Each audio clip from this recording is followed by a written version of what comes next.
Jaguars can swim and even dive. But the giant cats don't just use this to catch fish. They share their habitat with another super predator. The caiman is an ancient reptile that is terrifying in and around the water.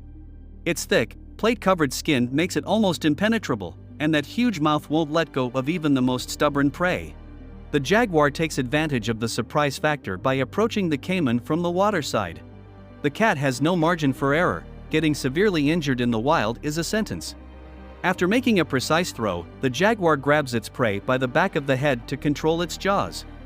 The sluggishness of reptiles makes it impossible to resist such a grab. And this jaguar is such a skilled hunter that it attacks the reptile right in the water, leaping off a cliff.